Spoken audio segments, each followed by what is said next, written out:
Did the Leafs play a great game? Yeah, they played all right. Did they deserve 2 points? Yeah, probably. They got one. They're 6 up on the Tampa Bay Lightning. They still have a game in hand. We move on. That's the feeling I have after today. Does it suck? You should have had 2 points. You were up a goal with a minute left. Yeah, you should have won that game. You didn't.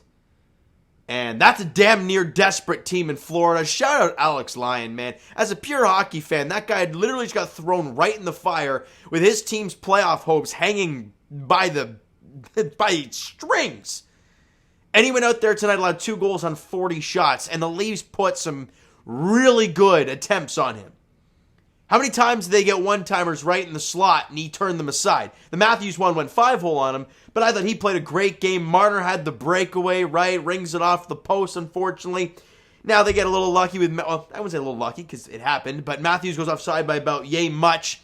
Would have been back-to-back goals and the Leafs would have just propelled themselves. Instead, they do not get that goal, and it stays 1-1 at the time. So a lot of things went down in the game. I thought the Leafs did play well. They did have a lot of great opportunities. It's just unfortunate you lost in overtime 3-2 to the Florida Panthers. And the record drops to 44-20-10 on the year. First off, congratulations to Ilya Samsonov and his wife for their newborn baby one. You love to see it. Congrats to him for that. Albeit not a great first game back for him in the sense that he didn't get the win. However, you can't blame him for that last goal. The overtime goal was a 2-on-1 where he took the shot, tried to slide across to make the save. They made a good play and Brandon Montour scored. I thought he played fine. He made some really big saves when the team needed him to make big saves. I thought it was a solid night for Sammy. The stat line may not suggest it at 3 goals and 29 shots, but I thought he was really, really good. Now, let's break it down in its entirety, though. First period, the Leafs once again. This is the 3rd consecutive game where they come out of the gate right away flat. We saw it against Carolina where they got throttled and they were down 2-0 early, albeit a 2-man advantage was a big portion of that. You look at their last game. I can't remember who the hell they played in their last game. I gotta look that up, but I remember they came out in Nashville, right? And I believe, didn't Nashville score first or something like that? Let me try and find that. I could be totally wrong with this, but that game the Leafs scored the first 2 goals of the game, but I believe the shots, were they like 8-0 in shots to start? Something like that in that game. And today, through the first couple minutes, they were up 4-0 in shots. The Leafs were turning it over, having a tough time getting the puck out of the zone. McCabe turns it over right in the slot. It's picked up by Lundell, and he buries it just a minute into the game. Not a way you want to start the game if you're the Leafs, and you cannot make this a trend because come playoff time, goals are going to come very minimal. Like a game like this, you're going to get opportunities, but you may not score. And that really slow start in the first few minutes where you allowed one could come back to really hurt you, and it did today. They don't get that first goal, albeit the game could change and whatnot, but if you look at the score, you would have won 2-1 in regulation. Or possibly got an empty netter.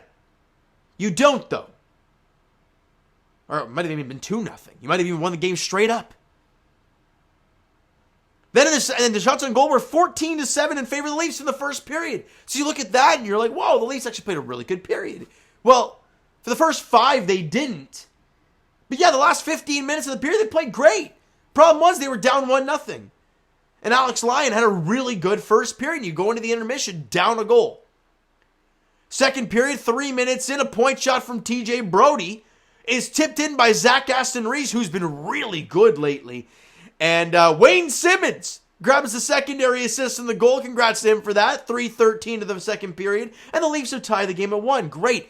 40 seconds after that, Matthews and Yarncroc bury a 2-on-1. Matthews a beautiful cross-seam pass, kind of like the overtime goal.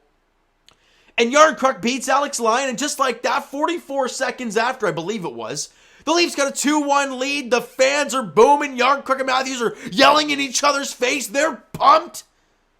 But they review it. Matthews was, in fact, offside by a very fraction of a margin. This is why the offside rule sucks, because, if you take Matthews back that half a fraction, does it change anything? Probably not. But it is what it is. It's offside, so they review it. and it gets called back, right?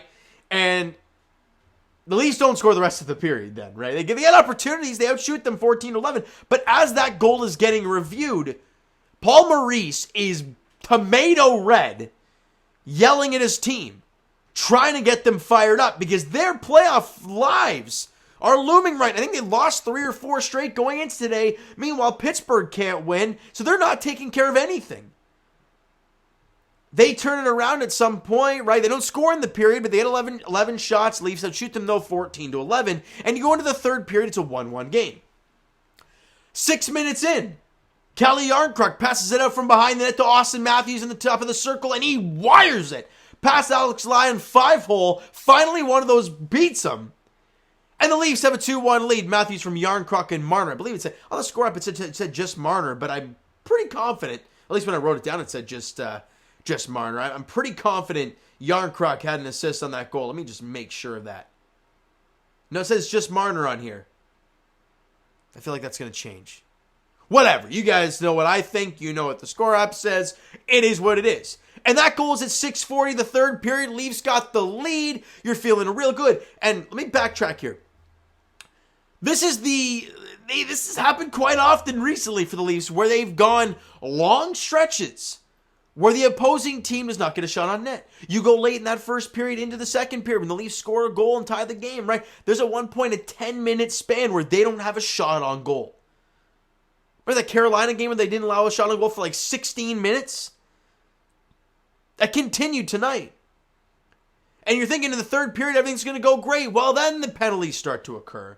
And these are things that cannot happen come playoff time, right? Marner gets a penalty for high sticking, goes to the box. They don't score. Then Gio hauls Verhaeghe down, albeit the puck was going to go in, so you kind of had to do it. But there's another penalty, and that was with about 2.5 to play. They end up pulling the goalie, getting the 6-on-4, and they bury with a tip in from Sam Reinhart in front of the net with 1 minute to go in regulation. I will sit here and I'll say this, and I said it in, I think it was the Boston series a little while back, and I will say it going into this Tampa Bay Lightning series. In order to win, you have to limit their special teams opportunities. You absolutely have to.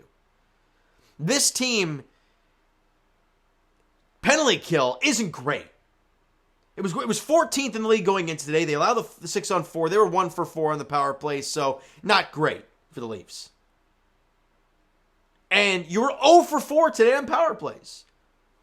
And your top unit, let's be real, didn't really get much going. On that last power play they had, the only opportunity they had was a Calle Jarnkrok chance late in the penalty, where Timothy Liljegren banged it wide. So your special teams have been a problem in previous years. Now, you can only do so much when it comes to limiting penalties come playoff time, but that's going to be an important thing we're going to be looking at. Tampa has a great power play. We saw it last year. We've seen it all this year. We know it. The Leafs, sure, on paper, a great power play. But how many times does it look stuck half the time? Like today. And penalty kill, can you really rely on it? I don't know.